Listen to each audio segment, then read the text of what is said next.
d'ici, au-delà des frontières humaines et spirituelles. Jésus-Christ est Seigneur.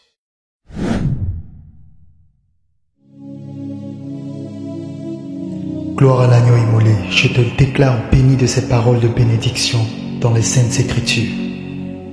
Toutes ces paroles sont ton partage et ton héritage au nom de Jésus-Christ de Nazareth. Il est dit à ton sujet, il est dit au sujet de ta famille, il est dit en ta faveur. Il n'y a donc maintenant aucune condamnation pour ceux qui sont en Jésus-Christ. En effet, la loi de l'Esprit de vie en Jésus-Christ m'a affranchi de la loi du péché et de la mort.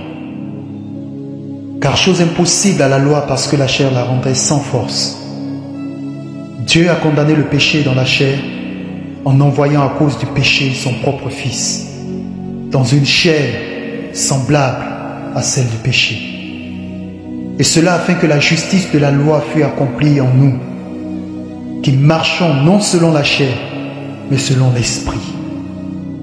Ceux, en effet, qui vivent selon la chair, s'affectionnent aux choses de la chair, tandis que ceux qui vivent selon l'Esprit s'affectionnent aux choses de l'Esprit. Et l'affection de la chair, c'est la mort, tandis que l'affection de l'Esprit, c'est la vie et la paix.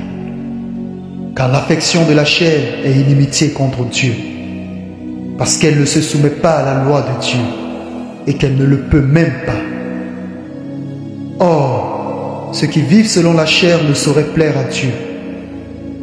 Pour vous, vous ne vivez pas selon la chair, mais selon l'Esprit, si du moins l'Esprit de Dieu habite en vous. Si quelqu'un n'a pas l'Esprit de Christ, il ne lui appartient pas. Et si Christ est en vous, le corps, il est vrai, est mort à cause du péché, mais l'Esprit est vie à cause de la justice. Et si l'Esprit de celui qui a ressuscité Jésus d'entre les morts habite en vous, celui qui a ressuscité Christ d'entre les morts rendra aussi la vie à vos corps mortels par son Esprit qui habite en vous.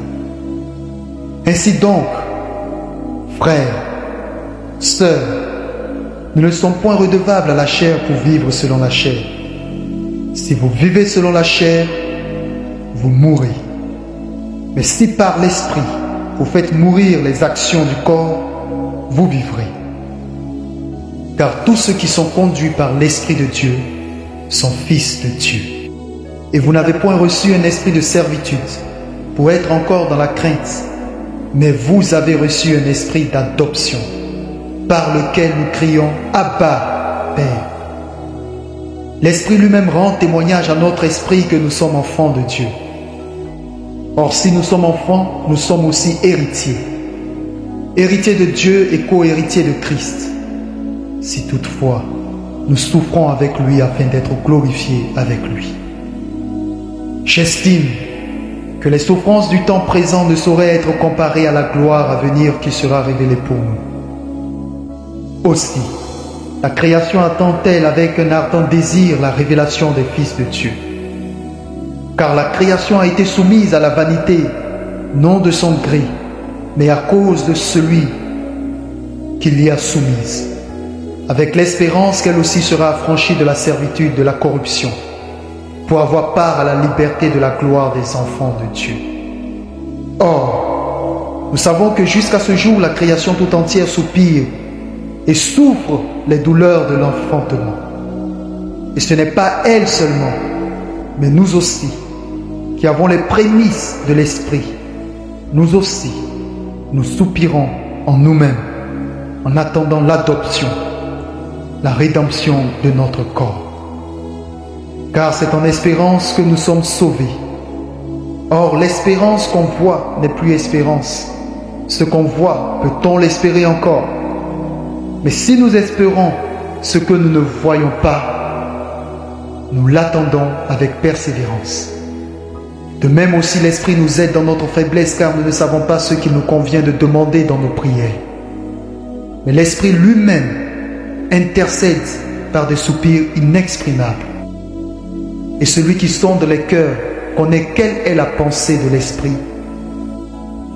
parce que c'est selon Dieu qu'il intercède en faveur des saints. Nous savons du reste que toute chose concourt au bien de ceux qui aiment Dieu, de ceux qui sont appelés selon son dessein. Car ceux qu'il a connus d'avance, il les a aussi prédestinés à être semblables à l'image de son Fils, afin que son Fils fût le premier-né entre plusieurs frères. Et ceux qu'il a prédestinés, il les a aussi appelés. Et ceux qu'il a appelés, il les a aussi justifiés. Et ceux qu'il a justifiés, il les a aussi glorifiés. Que dirons-nous donc à l'égard de ces choses? Si Dieu est pour nous, qui sera contre nous? Lui, qui n'a point épargné son propre Fils, mais qui l'a livré pour nous tous, comment ne nous donnera-t-il pas aussi toutes choses avec lui? Qui accusera les élus de Dieu? C'est Dieu qui justifie. Qui les condamnera? Christ est mort, bien plus, il est ressuscité, il est à la droite de Dieu et il intercède pour nous. Qui nous séparera de l'amour de Christ? Sera-ce la tribulation ou l'angoisse ou la persécution ou la faim ou la nudité ou le péril ou l'épée? Selon qu'il est écrit, c'est à cause de toi qu'on nous met à mort tout le jour, qu'on nous regarde comme des brebis destinées à la boucherie. Mais dans toutes ces choses, nous sommes plus que vainqueurs par celui qui nous a aimés.